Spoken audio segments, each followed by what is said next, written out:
Today's agenda will be covering what organisations need to consider when establishing operations overseas, how international expansion impacts sharing of personal data across jurisdictions, managing lawful cross-border data transfers, data protection considerations when entering the UK or the EU markets, and practical steps to stay compliant while scaling internationally.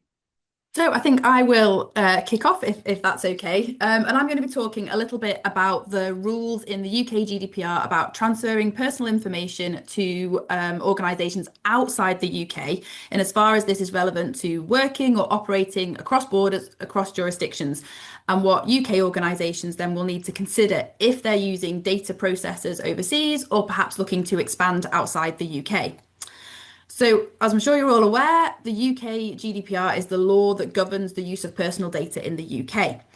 Its scope is set out in Article 3, and it's likely to apply to your organisation if you operate in the UK, and that's where you're legally based, regardless of where your processing takes place, or if you're offering goods or services to people in the UK, or perhaps monitoring the behaviour of people in the UK. So I'm going to principally look at UK-based organisations today and the transfers of personal data outside the UK.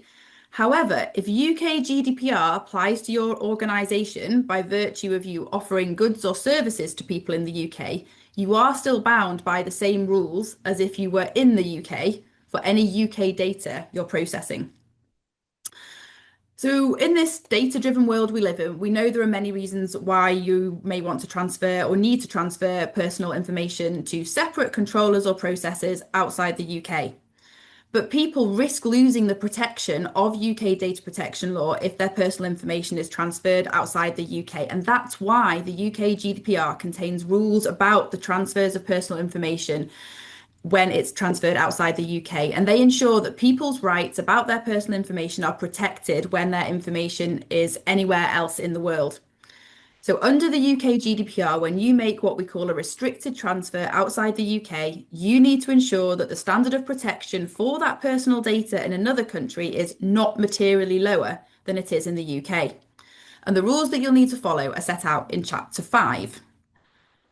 So if we just jump to the next slide, I think. Absolutely. So for the eagle-eyed or eared perhaps amongst you, you'll have noticed that I've mentioned a few times about transfers to separate to separate organisations outside the UK. And this is really important because the transfer rules in UK GDPR only apply if you're making what we call a restricted transfer. And I'm going to take you through what this means. There are 3 steps to identifying whether you're making a restricted transfer. This is our 3-step test. The first step, does the UK GDPR apply to your processing of the personal information you're transferring? This is really straightforward, in as much as if it doesn't, then the UK GDPR transfer rules aren't engaged. Second step, are you initiating a transfer of personal information to an organisation outside the UK? And thirdly, is the organisation receiving the personal information a separate legal entity to you? Now, if you answer yes to each of these questions, then you're making a restricted transfer and the transfer rules apply. And it's really important to note here that when I'm talking about a transfer, it's not just about sending personal information. It can also mean making personal information accessible, for example, by allowing remote access to your systems from abroad. So if we just quickly have a look at question 2. Key to question 2 is understanding what is meant by initiate. So this is not just about who sends the information, it's about who initially chooses to make that transfer happen as part of their processing purposes or service delivery. So initiating a transfer is making that initial decision that causes the transfer to take place. And that's different from authorising it, perhaps if you're a controller, as required under Article 28. So our rule of thumb at the Information Commissioner's Office is if you're initiating the transfer, I'll start that again. The rule of thumb is if you're initiating the transfer, it's because you designed the transfer structure or architecture or you initially chose the receiver. So to help determine who is the party initiating the transfer, we say that you should follow the contractual relationships, and we list in our guidance some simple indicators of whether you're initiating the transfer. But it's important to remember here that the initiator won't necessarily be the same party who transfers the data. The reason we talk about who's responsible, or the reason we talk about initiation, is because this is about determining who is responsible for complying with the transfer rules.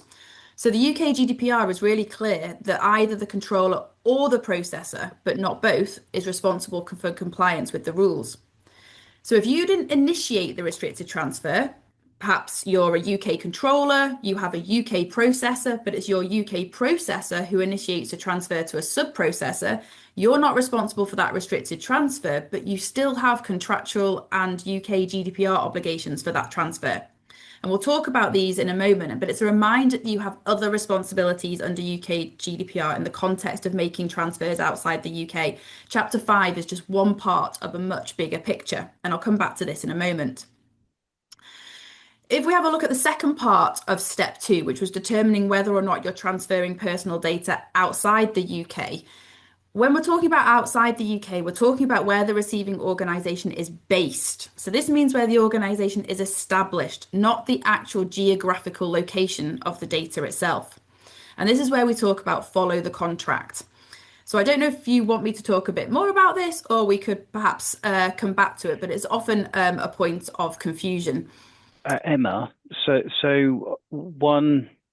a couple of areas where either during my work there is confusion, or certainly when there's clients. So one, and you made reference to this before, whether you are transferring data or whether you are hosting a platform and giving external access.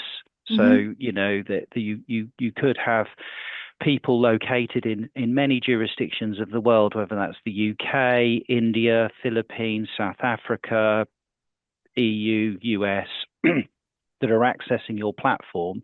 So from a data transfer perspective, there's no difference in that versus data being transferred through some type of electronic communication. Is that correct?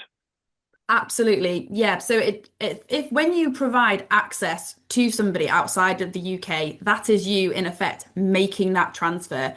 It's just, if you like, that person is coming in to collect it rather than you, I say, physically sending out. We very rarely physically send data these days, but absolutely access is a restricted transfer, or maybe a restricted transfer if you can follow the 3-step test. Okay. So when it says, are you transferring data outside the UK as part of question 2, that would include, are you giving access to your data to someone outside the UK?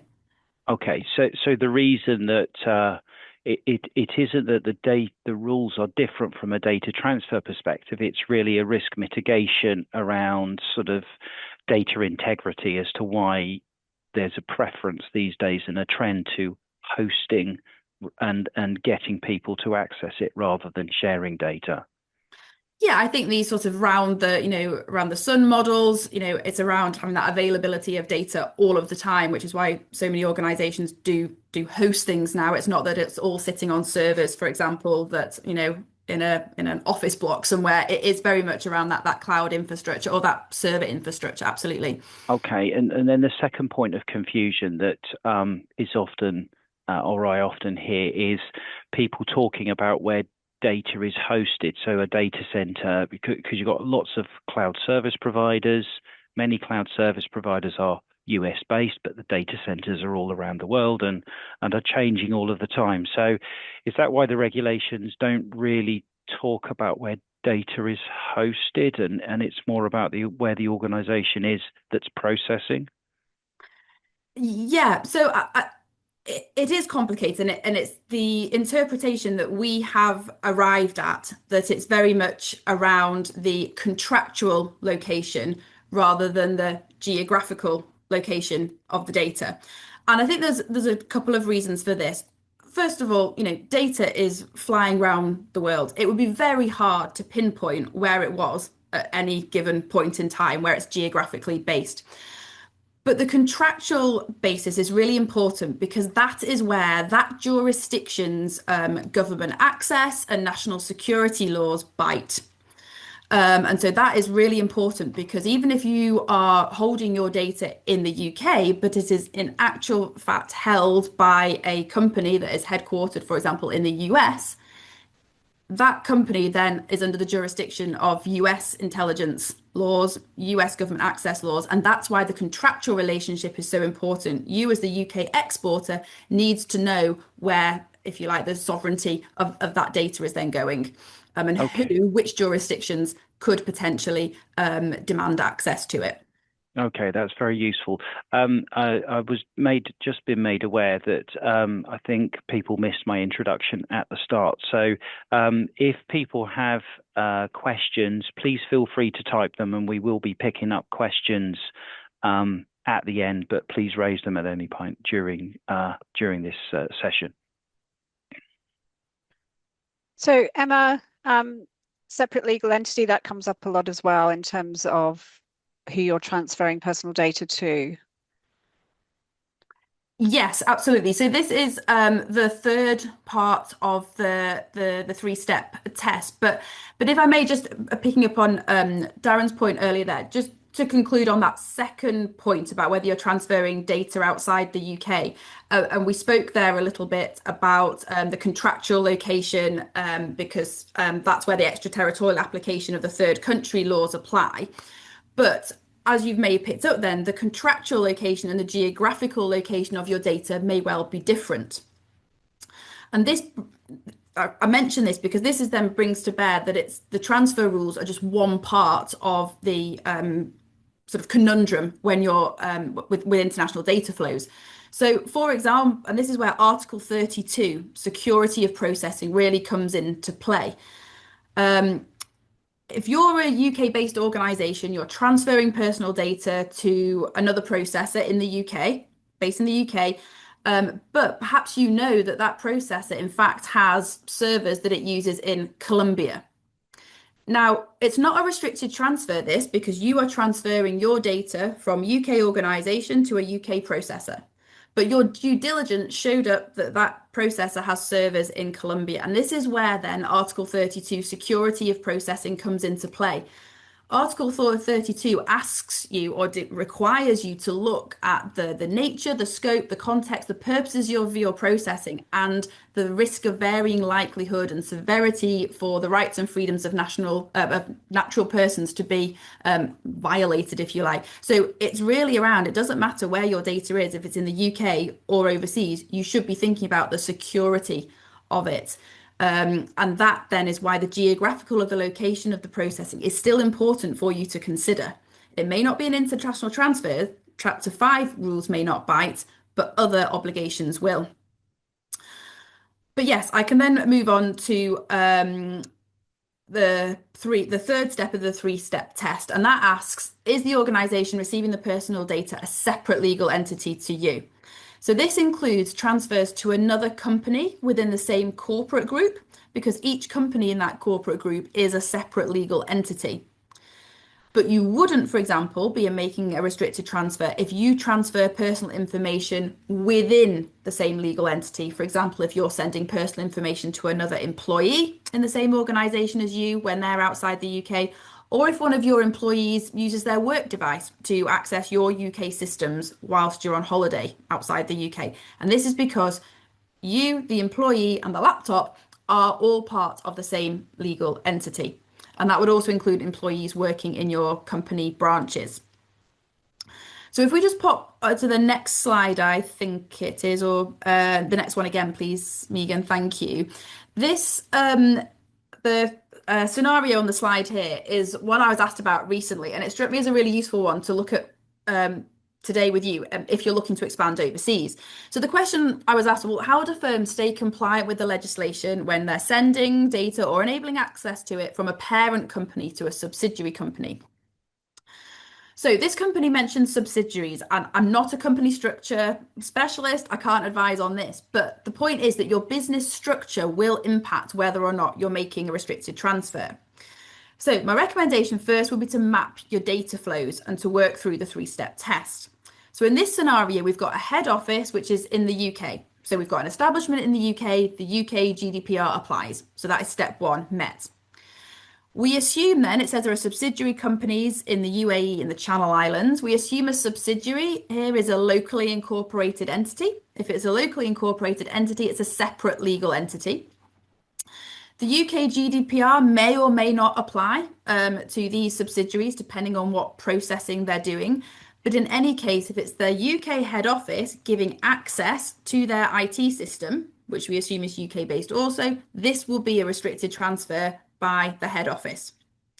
So the head office are initiating the transfer and they're transferring to a subsidiary outside the UK, which is a separate legal entity.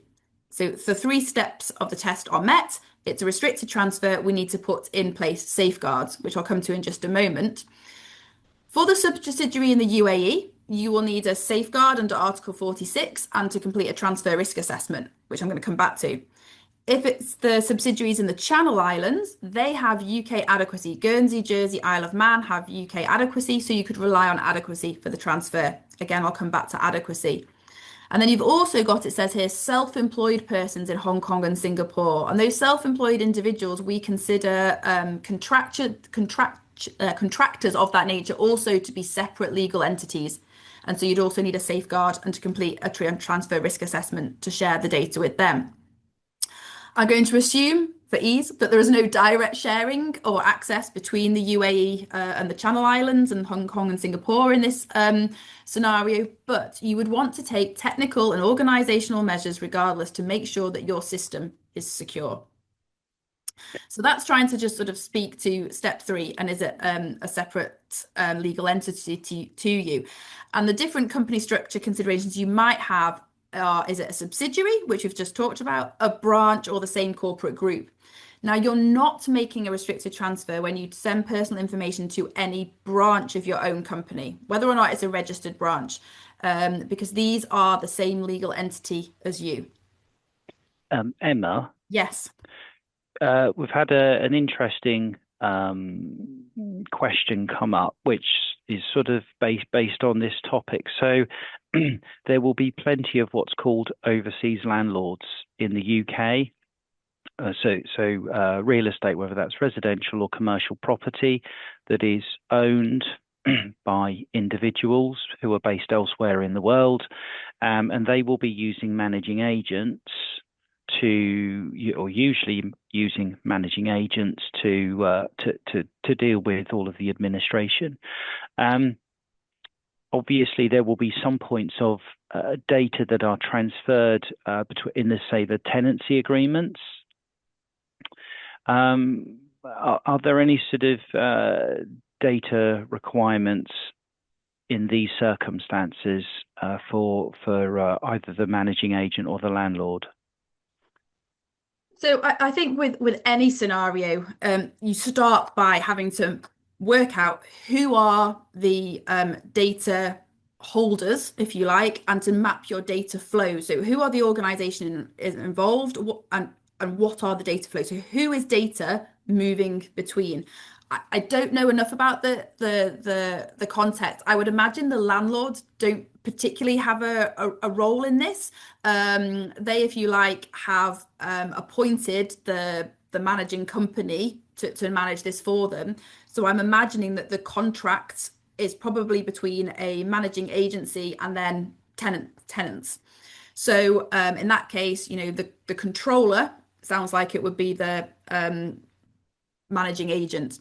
So then that managing agent would need to look at, well, first of all, does the UK GDPR apply to the data that I'm looking to transfer?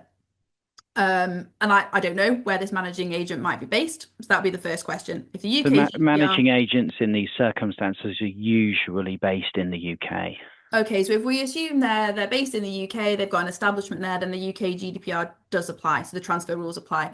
So then if they have actually got a some sort of tenancy agreement with somebody overseas, we would then be having to look at whether they are transferring data outside the UK to a separate legal entity.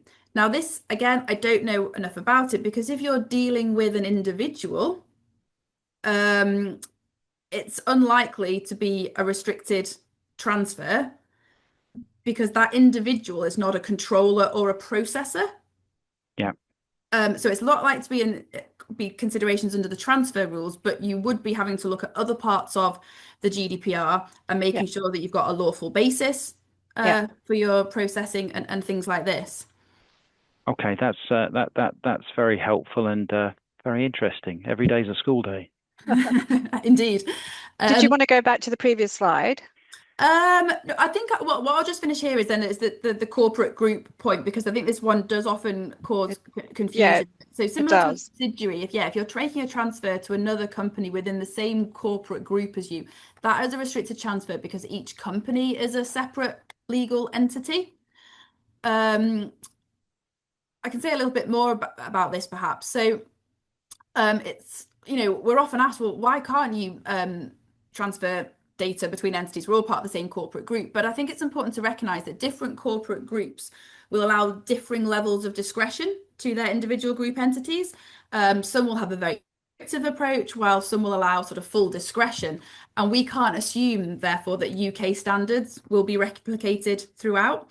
And I think, secondly, and I think you'll talk a bit more about this later, Megan, that applicable local laws will always trump corporate policy, and they may differ significantly from the UK standards. So sort of putting this into sort of real context. So where transfers are made to a branch, the relevant entity for an individual or for the ICO to enforce against is the UK entity. So this ensures access also to effective remedies for the individual in the, the instance of a breach or a misdemeanor. But where a transfer is made to an overseas entity, there may be no direct route for an individual to take effective action, and the ICO may not have any jurisdiction. So that's why in this scenario, then, we have the transfer's safeguards, which are designed to ensure that remedies are available in the event that data is misused by an overseas recipient. The ICO then would not have jurisdiction, but will be able to liaise with its counterparts in other countries.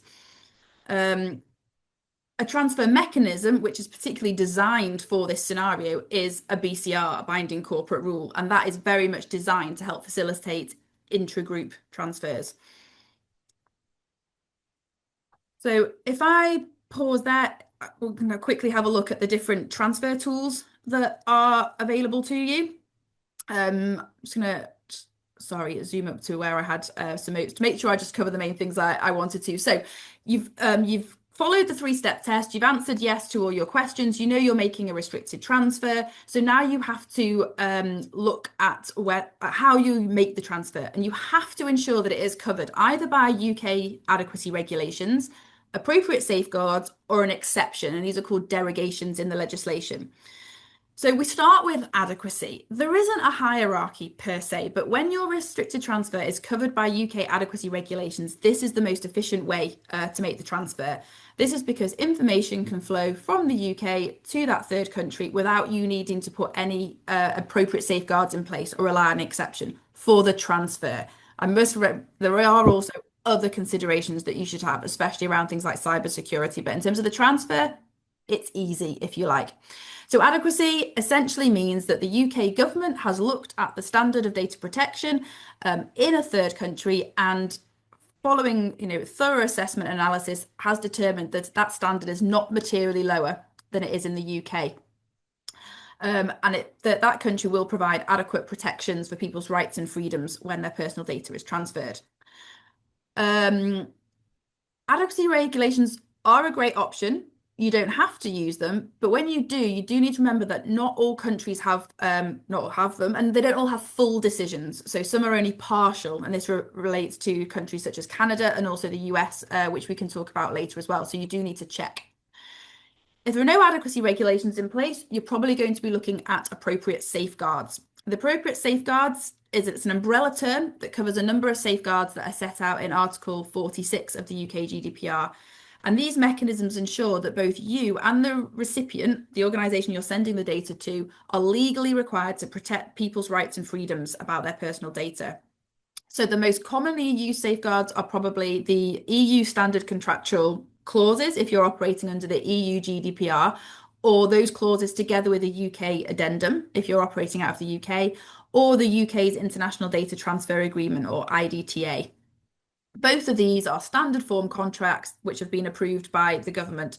So they impose contractual obligations on the sender and the receiver to grant rights to the people that the information is being rights to the people whose information is being transferred, and people can directly enforce those rights against either the sender or the receiver.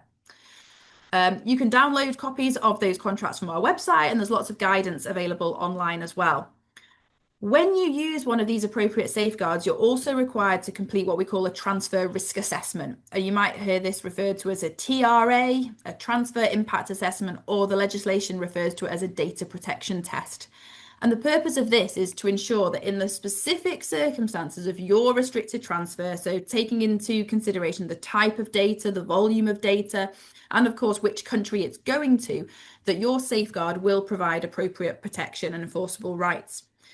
If you decide that it doesn't provide that appropriate protection, you either need to put extra protections in place to mitigate or address those risks, or you would need to rely on an exception.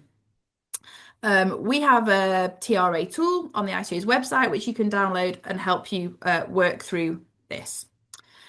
I just mentioned exceptions there. I'm conscious of time, so I'll just rattle through this. Emma, just on the US one, I think the government have done a transfer risk assessment for the states, haven't they? And that we can rely on that when we're transferring, or if our clients are transferring data over to the states. That's correct, isn't it? Yeah, so the UK extension is the name given to the UK's adequacy regulations for the US, and this is short for the UK extension to the EU-US data privacy framework.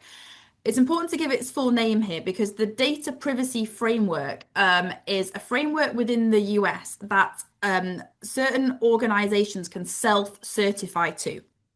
So it's different from other adequacy regulations in that regard. So certain US businesses can participate in the UK extension if they self-certify that they will comply with the data privacy framework requirements of the US Department of Commerce. It's only businesses regulated by the Federal Trade Commission or the Department of Transportation that are eligible to join the data privacy framework, the DPF. If not, you can't use the framework. And you would have to then rely on appropriate safeguards. If you have to rely on appropriate safeguards, you're exactly right. To help you with your transfer risk assessment, you are able to use the UK government's published assessment of the US, the assessment that it used to finalise its adequacy regulation for the US. The considerations are the same, around national security, around government access to data, rule of law, things like this. So we have all of that information on the ICO website, and you can use that to basically streamline your transfer risk assessment for data to the US when you can't use the DPF. Just to add in, and sorry to jump in again, Emma, I was just going to say we have worked with clients to get them onto the privacy framework, the data privacy framework, and it is a really thorough assessment that you go through in terms of getting onto that framework. But once you are on it, that gives you peace of mind in terms of sharing data and relying on that as your transfer protection or safeguard. Absolutely. Yeah.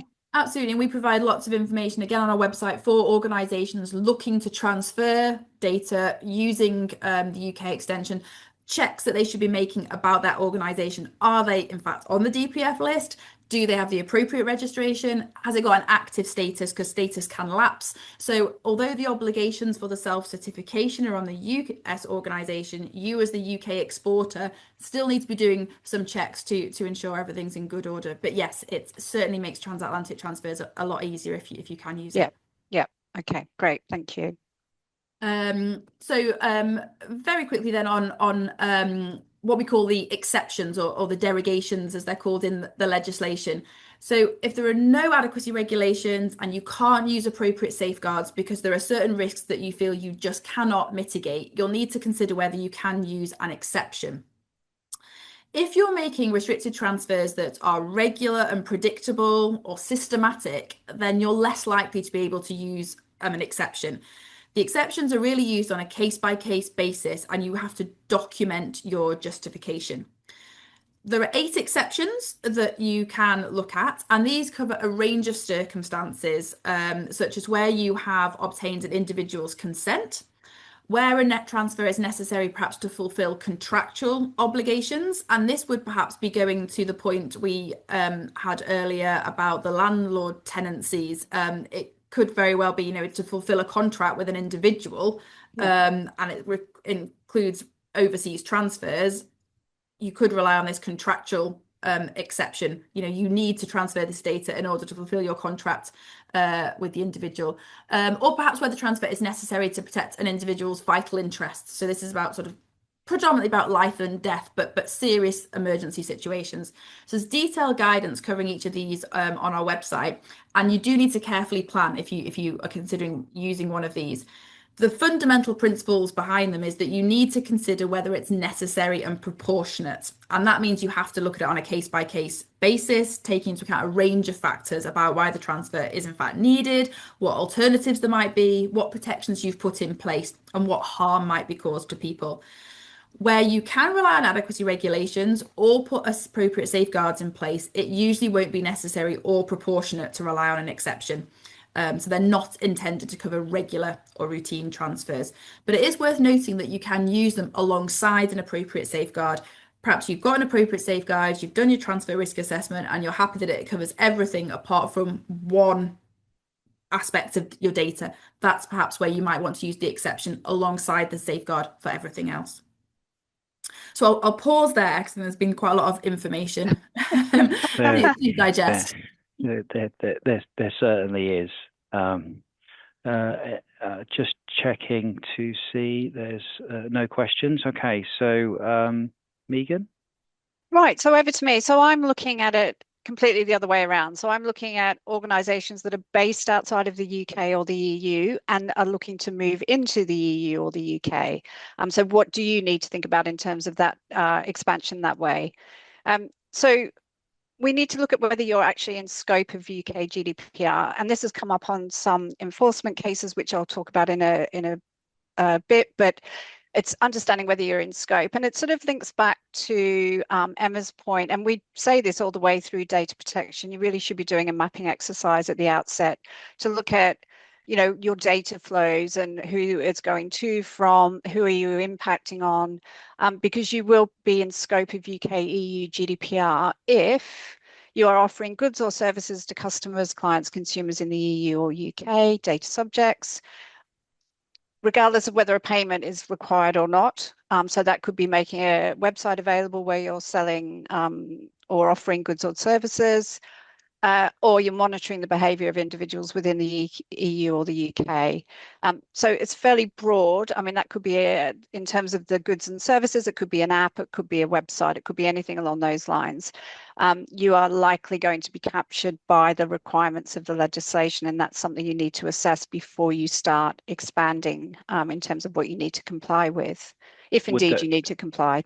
So Megan, coming back to the earlier question, therefore, if you're an overseas landlord with a UK managing agent, presumably they're going to be caught by this? I would say they are, because they'll be processing the personal data of UK data subjects, absolutely. Yeah, so yeah, they'll need tenants. to be thinking, yeah. So all the requirements of the legislation are likely to be relevant for them. So what does this actually mean? That touches on what we've just been saying. So if you don't have an establishment in the EU or the UK, you're captured by UK EU GDPR, you will in most cases need to have a representative in the country in which you're operating. And this is primarily to be a point of contact with the supervisory body and also a point of contact for data subjects. So for example, if a data subject, an individual, has an issue about the way their personal data is being processed by an external organisation, they need to have somewhere they can go to raise concerns and to get some reassurance if that's the case.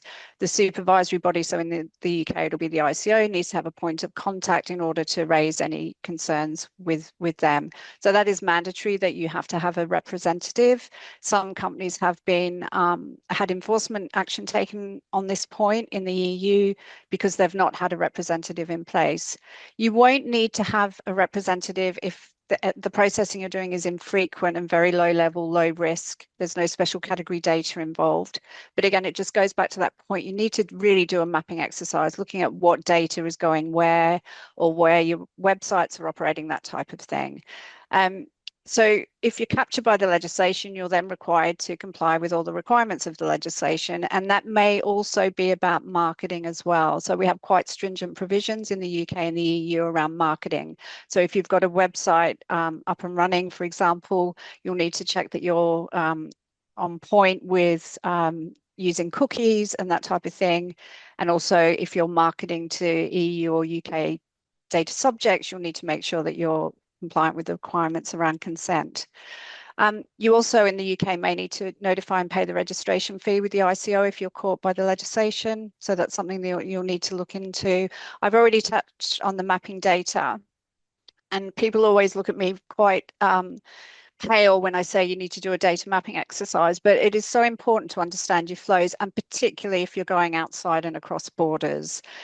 You need to understand what the local legislation is and how that may impact on you as well, particularly with these cross-border things with global entities, etc., and stuff like that. And sorry, Darren, go on. Yeah, so Megan, just sort of picking up on that. So if you've got groups from, say, the Far East or the Americas, and they have UK or EU operations, do they need to comply with their local laws as well as UK EU GDPR? They will if they're caught by the local law. So again, it links back to that mapping exercise. Right. So for example, the legislation in California is very specific in terms of scope. Equally, we've been doing a lot of work with some countries in Africa. That's quite specific in terms of who's captured as well. So you would have to do an assessment in each of those countries in terms of whether you're in scope of that legislation, and then how, if you are, then how that impacts on anything you might be doing. And that's where you're sending data, or coming back to the earlier point around accessing data. Yeah, and just looking at where you're based and what you're processing. Yeah, absolutely. Okay. And then it probably goes without saying that you need to think about the international transfer provisions that Emma has succinctly covered previously in terms of transfers. So just, I've mentioned enforcement prosecution decisions. So primarily it will be the data protection regulators or the supervisory authorities, as we call them, that will take action. And they often will work jointly, particularly if it's a cross-border entity, or they may do joint investigations. So I've got a couple of cases that highlight that. But you also have the FTC in the States that will take action on data protection related matters, but not specifically through the prism of the legislation. They'll be looking at it from a different perspective, but they've got quite a few cases where they've made substantial or issued substantial fines on the back of data protection related issues. So just to go through some of these. So Clearview were an American company, and what they were doing was scraping images from the internet, so from publicly available platforms, taking those images, repackaging them, and then selling them to law enforcement agencies so they could be used for facial recognition purposes, so data matching effectively. So it involved they were scraping images of anyone really, and probably didn't know where those individuals were based on the back of that. However, there were data subjects from the UK whose images were taken, from the EU, and they received a substantial fine here for breaching many aspects of the legislation, but also the point here was whether they were captured by UK GDPR or not, and they argued that they weren't. It did go up the appeal mechanism through the tribunals and then onto the courts. The fine has stood, and they are deemed to have been captured by UK GDPR because of what they were doing with UK data subject data images in this case. So a quite substantial fine for them. Uber was an interesting one. So it links back, Emma, to what you were saying, where you've got data being accessed from outside the country. So here it was staffing details of Uber drivers. So their sort of employment, HR records, that type of thing. So sensitive, really sensitive information involved were being accessed within the US because the servers were there. They didn't have appropriate transfer mechanism in place. And again, they've received what I would say is quite a hefty fine on the back of that. But again, it just highlights that point that if you've got another entity accessing and diving in and getting your data, it will be a restricted transfer if that's a separate legal entity. So again, another interesting case. I just flagged this one here because it goes back to that point of not having a representative. So this company were fined 525,000 euros. It was a website operator. They didn't have a representative in place as they should have done. So quite a substantial fine, but then they were getting fined an extra 20,000 euros on top of that until they got to the point of appointing a representative. I'm not sure how long that went on for, but I suspect they probably got a representative in place quite quickly on the back of that. And then lastly, it was a joint investigation between the Information Commissioner's Office in the UK and the Canadian authorities. The 23andMe are a biotech company in Canada. They were, so they do DNA checks, family histories, that type of thing. So a lot of UK data subjects had gone through to that process by accessing their website here. And there was a cyber breach. And so really quite sensitive information about UK data subjects was accessed as part of that. And they were fined by the ICO for that lack of adequate security on their systems that meant that breach arose. So really these cases highlight different elements of what Emma's touched on. It's highlighted the fact that authorities across borders will work together jointly when there's a cross-border issue. But really the nub of this is that really important data mapping exercise, looking at your data flows, where your contracts are, who you're engaging with, and those due diligence checks as well, and making sure the security provisions are in place. Even if it's not a restricted transfer, you need to make sure you've got adequate security in place. Megan, can I ask, so of the 4 cases that you've highlighted there, how many would you regard are abusive practices, scraping data for sort of ID purposes seem to a bit extreme? Obviously, most businesses don't generally fall within that category. What are the lessons that you could sort of pull out of, let's say, the other cases there as to where there is real commercial risk and potentially fines from a regulator or joint regulators? Yeah, absolutely. And Emma, you might want to come in on the back of this as well. I mean, my view out of all of those cases is that you're right, that Clearview one was horrendous, and absolutely right that there was some action taken on the back of that. I mean, people just weren't aware that this was happening, that their images were being used for that purpose. But most companies do try to get it right. And certainly the clients we're working with will want to ensure that the right contracts or agreements are in place between the entities. They are trying their best here. They are doing transfer risk assessments when they need to, but it is a complicated area of the legislation. But where organisations are really flouting the law and just not complying with it at all, that's where the regulators will take action. So it's about how you also engage with them. But the EU representative case is a really interesting one, because I don't think a lot of organisations realise that that's actually a requirement for them. No, I must admit, I think that's news to me again there. So I've had another question come in, if I may. Yep. So it's along the similar lines around before, where you've got non-UK landlords of UK real estate, but this time in a corporate environment rather than in a individual.